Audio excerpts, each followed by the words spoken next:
Bismillahirrahmanirrahim. Assalamualaikum warahmatullahi wabarakatuh. Hai, halo semua. Perkenalkan, nama saya Devisa Putri dengan NIM 1912476 dari jurusan Pendidikan Guru Madrasah Ibtidaiyah kelas 4C UI Sultan Maulana Hasanuddin Banten.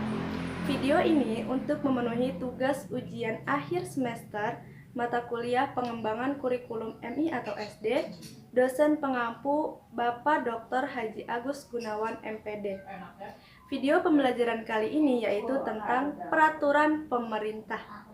Pembahasan yang akan kita bahas yaitu Peraturan Pemerintah Nomor 19 Tahun 2005 dan Peraturan Pemerintah Nomor 32 Tahun 2013. Oke, langsung saja kita ke pembahasannya berikut ini. Tonton terus ya.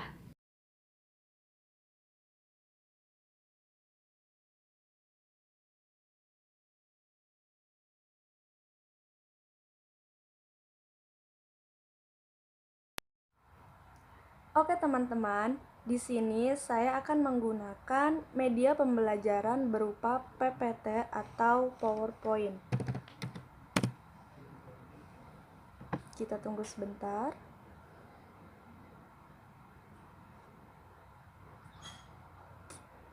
Ya, seperti inilah tampilan PPT-nya. Kita slideshow. Oke. Peraturan Pemerintah Nomor 19 Tahun 2005 dan Peraturan Pemerintah Nomor 32 Tahun 2013. Oke, next. Yang pertama yaitu PP 19 Tahun 2005 tentang Standar Pendidikan Nasional. Nah, apa sih yang dimaksud dengan Standar Pendidikan Nasional? Ya, Standar Nasional Pendidikan adalah kriteria minimal tentang sistem pendidikan di seluruh wilayah hukum Negara Kesatuan Republik Indonesia.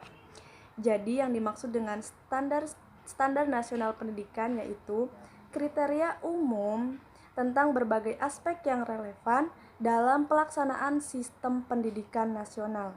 Nah, fungsinya apa? Fungsi dari standar nasional pendidikan yaitu sebagai dasar dalam perencanaan, pelaksanaan, dan pengawasan pendidikan demi mewujudkan pendidikan nasional yang bermutu.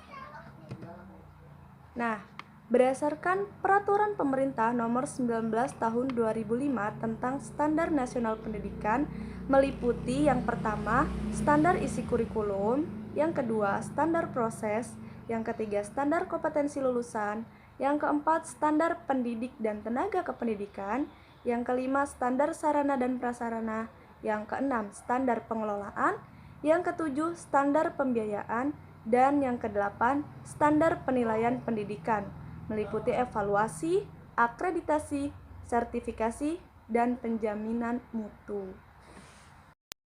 Yang pertama, standar isi kurikulum. Standar isi kurikulum pendidikan pada ayat 1 meliputi kerangka dasar pendidikan, bahan belajar, kalender akademik. Yang kedua, standar proses. Setiap satuan pendidik pasti melaksanakan perencanaan proses pembelajaran, pelaksanaan proses pembelajaran, penilaian hasil belajar, dan pengawasan proses pembelajaran untuk tercapainya pembelajaran yang efektif dan efisien. Yang ketiga, standar kompetensi lulusan.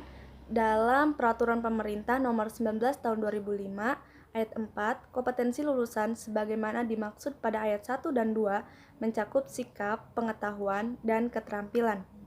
Nah, yang keempat, standar pendidik dan tenaga kependidikan.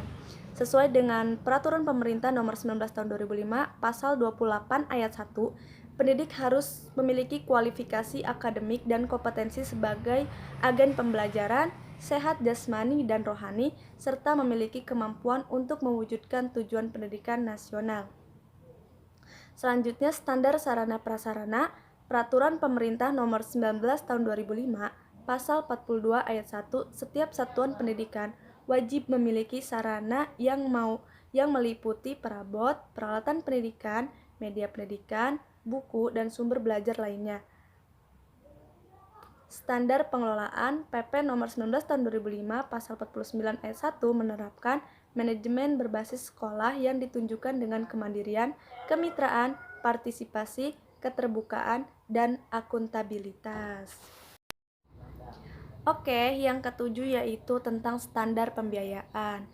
Ada 3 jenis pembiayaan. Yang pertama, biaya investasi satuan pendidikan, contohnya biaya sarana prasarana. Yang kedua, biaya personal. Dan yang ketiga, biaya operasi satuan pendidikan, contohnya gaji pendidik. Yang kedelapan, standar penilaian pendidikan meliputi evaluasi, akreditasi, sertifikasi, penjaminan mutu. Oke, next kita ke pembahasan selanjutnya. Menurut BSNP, Badan Standar Nasional Pendidikan, 8 standar dikembangkan dan ditetapkan untuk mengukur, mengevaluasi, menilai mutu pendidikan yang hasilnya akan menjadi acuan untuk menyusun program peningkatan mutu pendidikan. Jadi, standar nasional pendidikan ini itu sebagai wadah evaluasi, mengukur, dan menilai mutu pendidikan. Yang hasilnya ini akan menjadi acuan untuk menyusun program pendidikan mutu pendidikan untuk meningkatkan mutu pendidikan. Next. Ya, kita lanjut ke pembahasan kedua, yaitu Peraturan Pemerintah Nomor 32 Tahun 2013 tentang Standar Pendidikan Nasional.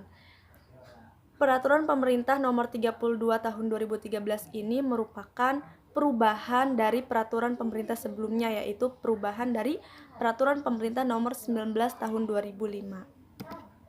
Ya. Peraturan Pemerintah Nomor 32 Tahun 2013 mengatur kembali standar kompetensi lulusan, standar isi, standar proses, dan standar penilaian serta kurikulum. Peraturan Pemerintah Nomor 32 Tahun 2013 menyatakan kompetensi adalah seperangkat sikap, pengetahuan, dan keterampilan yang harus dimiliki, dihayati, dan dikuasai oleh peserta didik setelah pembelajaran suatu muatan pembelajaran, menempatkan suatu program atau menyelesaikan satuan pendidikan tertentu. Nah, mengapa Peraturan Pemerintah Nomor 19 Tahun 2005 berganti menjadi Peraturan Pemerintah Nomor 32 Tahun 2013 atau dikenal sebagai dengan K13? Ini karena menyelaraskan dinamika perkembangan masyarakat lokal, nasional maupun global agar tujuannya tercapai demi mewujudkan pendidikan nasional yang bermutu. Pembahasan kita cukup sampai di sini ya teman-teman. Oke teman-teman, demikianlah video pembelajaran tentang peraturan pemerintah. Semoga bermanfaat, tetap jaga kesehatan dan sampai jumpa. Assalamualaikum warahmatullahi wabarakatuh.